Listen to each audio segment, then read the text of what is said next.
everybody, and welcome into another week of Buccaneer Insider. We are once again outside, as it is Anna Whitty. My name is Killian McClatchy. Joining us this week, it is the head equipment manager for CSU Athletics, Mike Marangeli. Welcome on. It's a pleasure to have you. This is kind of the you're one of the behind-the-scenes guys, so I feel like not very many people besides us here on campus can really get to see you that much.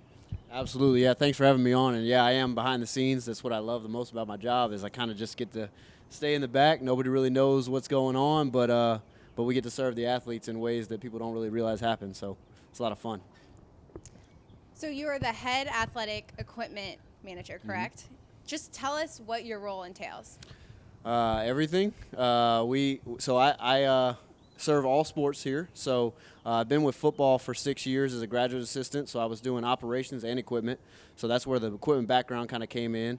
And they hired me as the head athletic equipment manager, so now I oversee all sports. And so right now it's a little different with COVID. We'd be in the middle of football season and volleyball and soccer, a couple other sports as well. So right now it's a little different because there's no games going on, but we do have practices every day. The schedule changes, every couple weeks with COVID protocols and everything. So really it's just making sure the laundry gets done, and then also as orders are coming in. So Nike's had a few delays on some items just with the delays they had in the spring, and so that we've been just getting things in, getting them inventoried, getting them out to the athletes and the coaches that need it, and that's been the most of my job. But obviously once we get into games and stuff, there will be a lot of game day prep and locker room prep and trying to take care of these athletes as best we can. So.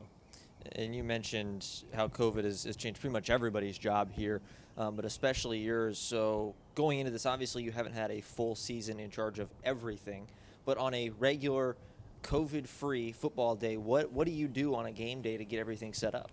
So on a game day, it depends on the time of the game, but I will say either way, you're typically up by 7 a.m., and you're just kind of starting to prepare. So if it's a home game, you're getting here, like I said, you're getting up by 7, you're probably getting here by 8, and you're usually just hanging out. Now, we do a lot of recruiting on game days with Coach Denson, and so the recruits start showing up in the morning.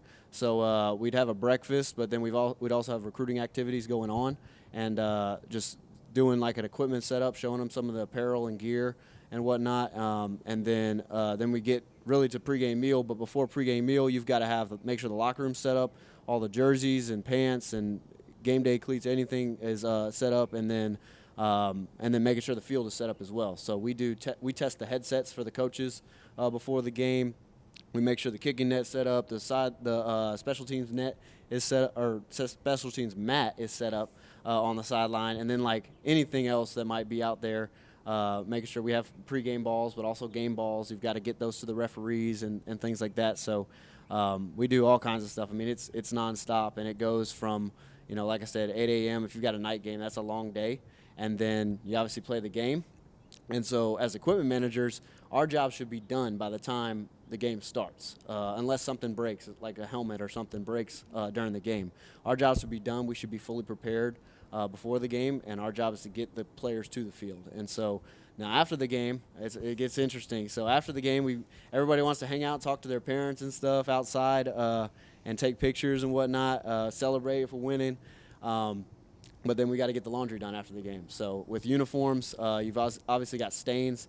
That's going to be a fun one, learn how to do baseball and softball with like clay in the pants and stuff. But yeah, so with football jerseys, you got to get those stains out as quickly as possible. So that stuff is rolling as soon as the game's over. And then so if it's a night game, you're usually here till about 2 a.m. So you're talking on an 8 a.m. to a 2 a.m. day on a typical game day. Wow, that is such an important role that they have for you here. That's a lot of work. I'm sure right now maybe you don't have a lot going on, so it looks different for you. But so you graduated from Charleston Southern undergrad, and then you got a master's degree this past May. Congratulations. Thank you. How did you get involved in athletics? So I've had 4 knee surgeries, so my playing career was over before it started. I played high school football at Goose Creek, but my inside linebackers coach in high school actually got me connected with the coaches here at the time when the Coach Chadwell staff was here. And they're like, hey, do you want to help out with the football team over there since you're going to school there? And I said, yeah, that'd be great. And so I got hooked up, showed up to practice one day, didn't know what I was going to do. In my first year, I really started filming and doing laundry. That's basically the role that I had. And then each year, I kind of just progressed, and they gave me a little bit more responsibility each year. And so before myself, we had never had a full-time paid athletic equipment manager.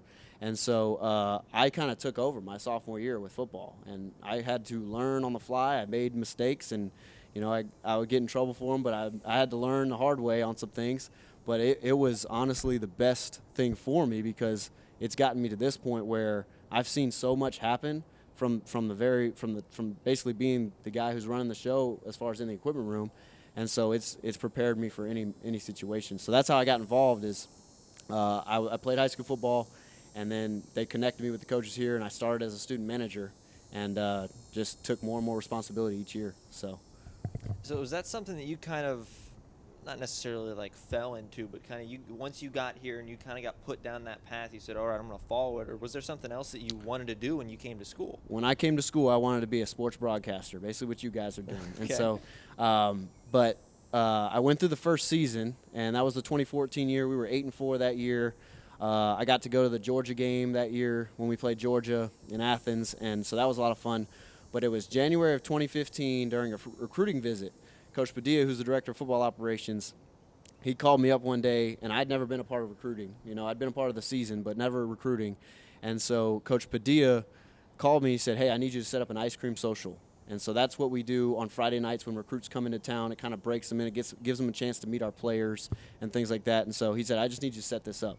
And so I went over to the Wingate Hotel on campus, and I set up the ice cream social. And afterwards, they were like, man, you did a great job. And I'm like, all I did was set up some ice cream. But I went home that night, and something clicked, and I was like, this is what I want to do for the rest of my life. I want to be involved in athletics. And so whether it was operations, like recruiting operations or something like that, or equipment, that's kind of what got me going with this. So that's awesome.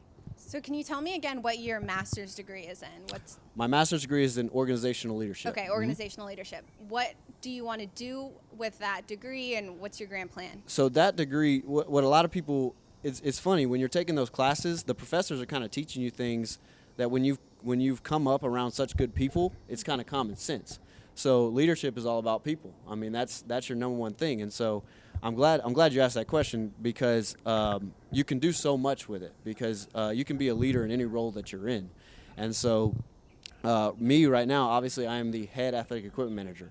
But in just 3 months, I got hired June 16th, and obviously it's the end of September. So in just 3 months, God has provided me with a support staff of about a little over 10 people. And so that involves a few assistants that are just helping with equipment, and then also some student managers.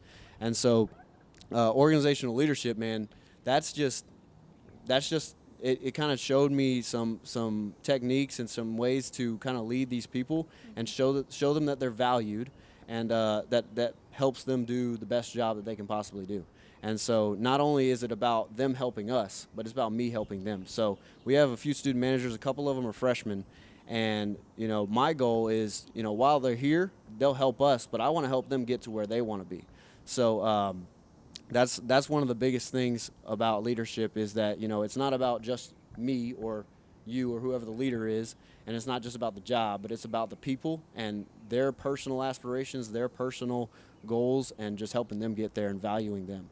So that's basically, I want to do that for the rest of my life in whatever position I'm in. So that's really good. And so one more, you mentioned you just started in June. You haven't had necessarily a full season with everything. You've been working with football.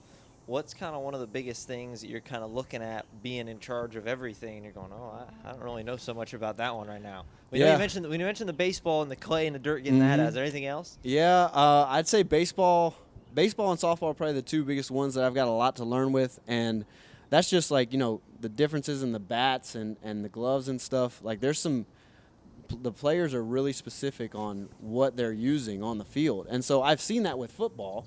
But I know the difference between a Rydell Speedflex helmet and a Shutt F7 helmet. That's easy. I can tell you the difference. I can tell you why certain players might prefer it other than the other helmet. But when it comes to baseball bats, I couldn't tell you that yet. And so that's been a learning process right there. Same thing with softball bats. And so it's been pretty cool to see that aspect of it as well. So.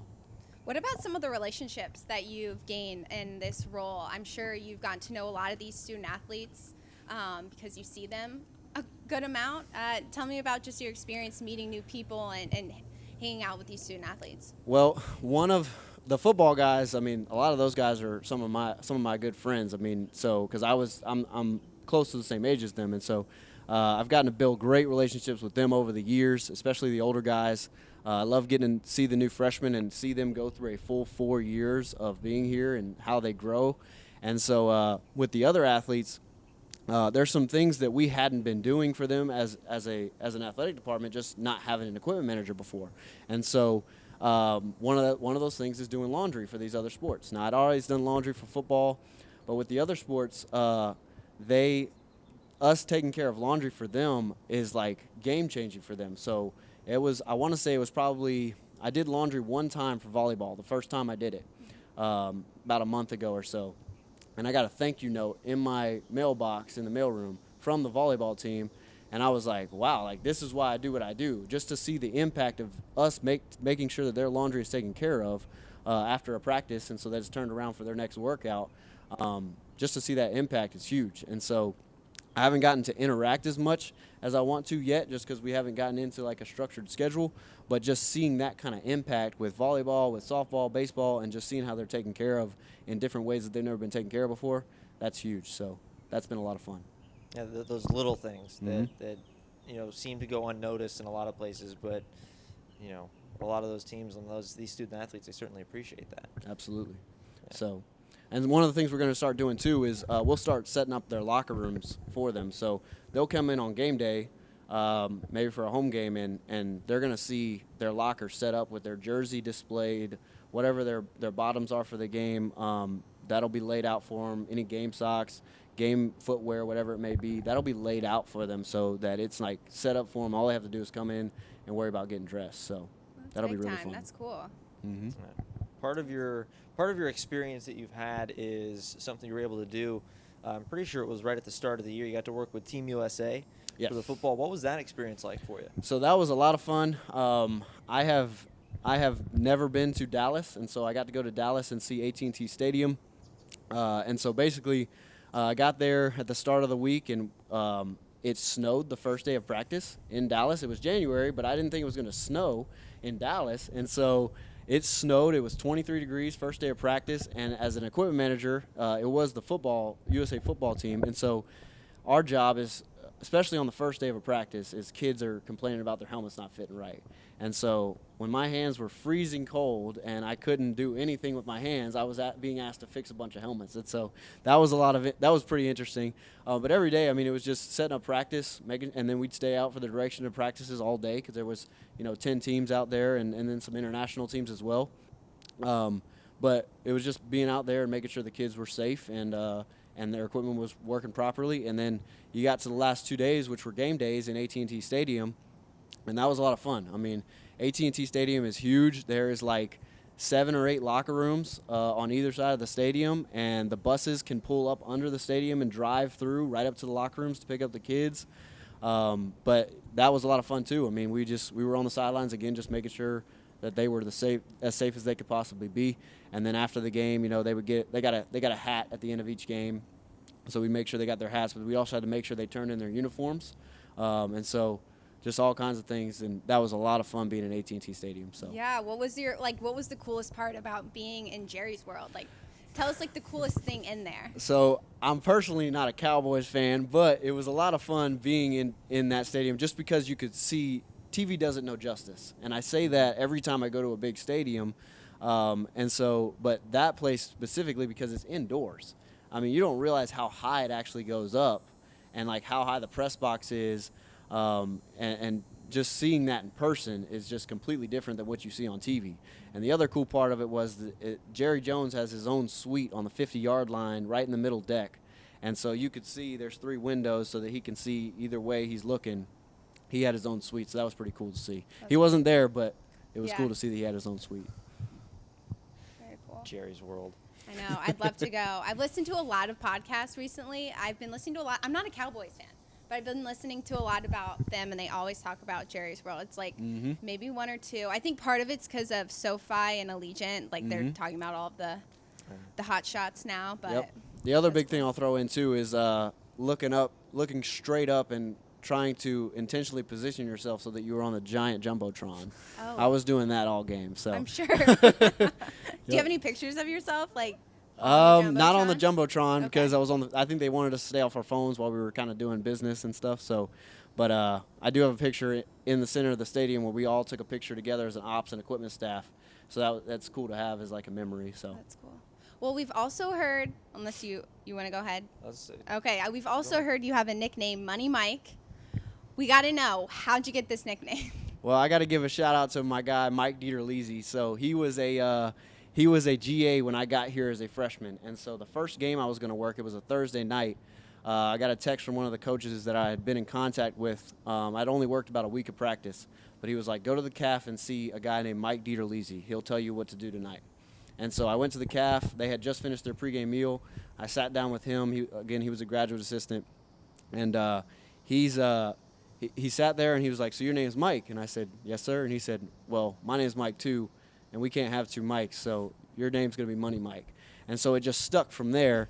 And little by little, the football players started finding out that was my nickname. And so we had a player named James Smith, and he was one of those crazy D-line guys with the dreads and everything. And so he walked past me one day in the locker room. He goes, what's your name again? I said, Mike, but they're calling me Money Mike. He goes, oh, Money Mike. And he's just going crazy and yelling it around the locker room.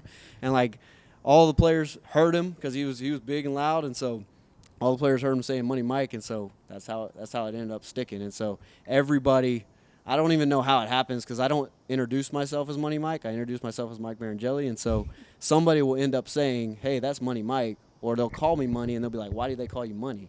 And so it just ends up sticking with everybody. So I was going to say, that's exactly how, at least I know myself, is we've heard around the office, oh, Money Mike, get in touch with Money Mike. And most people there we save my name in their phones as Money Mike, and I'm like, all right. It's like going to be a lifetime thing for you. Most likely, because I thought it was going to change once I, was full time. I was like, all right, and Jeff Barber, he usually calls me Mike, but sometimes he'll call me Money Mike too. So I mean, it kind of does even with the head guy, it kind of sticks with him. So.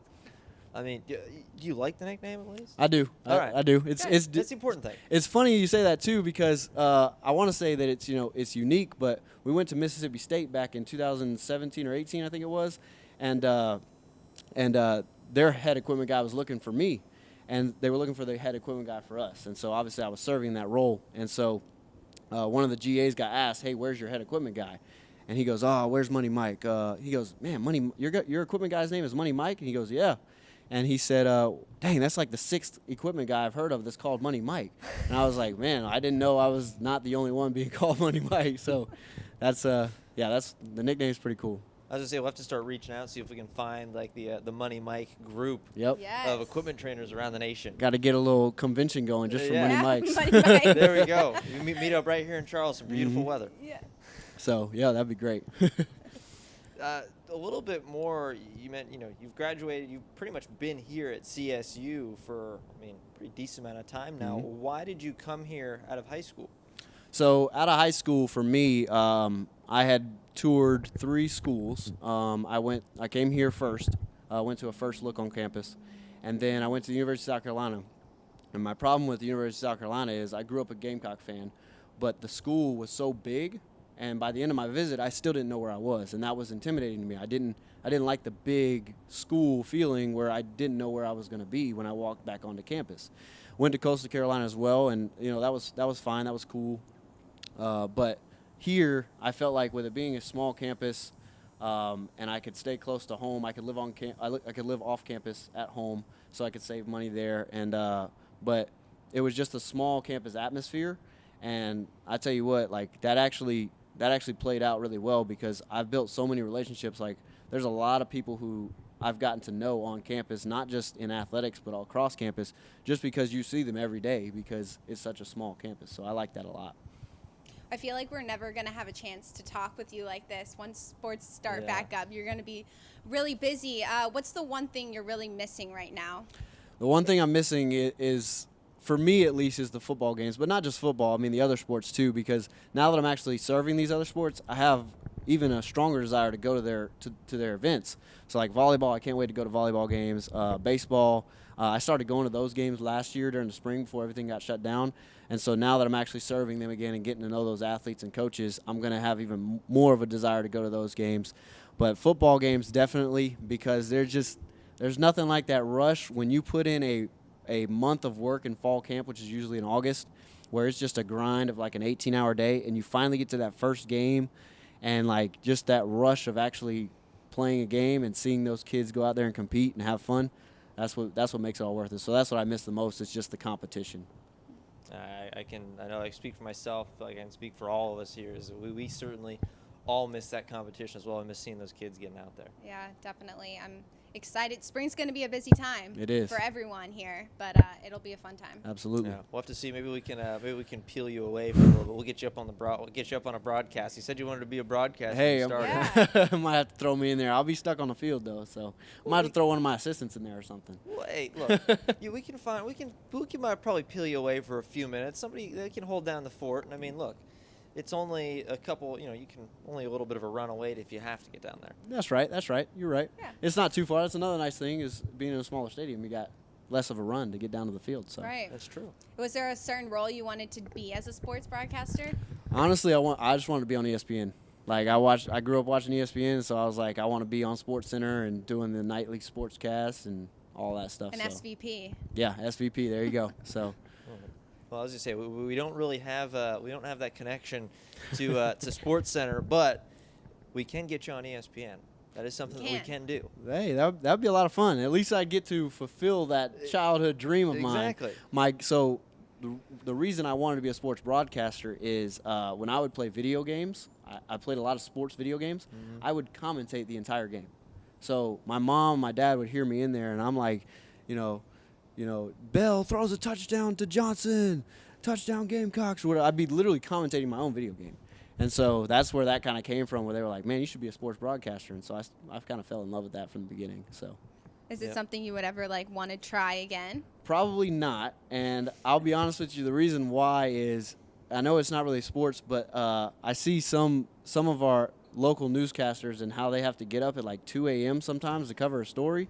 And I'm like, I don't know if I can do that. So probably not, but as long as I can be around sports, I think I'll always be happy. So that's why you don't go the reporter route. That's why you do the play-by-play. You get to do stuff Yep. like this because, you're able to be there for the games. Absolutely. I can't do the waking up early thing either. That's not for me. Yep.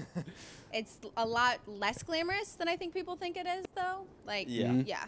They see the glamour and the lights and the fun side. There's a lot, like you just said, people don't know that. Not everyone knows that. Absolutely. Yeah. Well, I don't know, Anna, do you have anything else for him? No, I'm good. Thank you so much for your time. Yeah, thank you for having me. This was great. Yeah, thanks for joining us. Well, my name's Killian McClatchy, Anna Whitty, Mike Marangelli, the head equipment manager. And you know what? I'm going to put you on the spot right here. Take us out. Send us home. You're you wanted to be the broadcaster. So here's your opportunity right now. Oh, my I'm putting you on the goodness. spot. Thank you for joining us on Buccaneer Insider. This is Mike Marangelli signing off.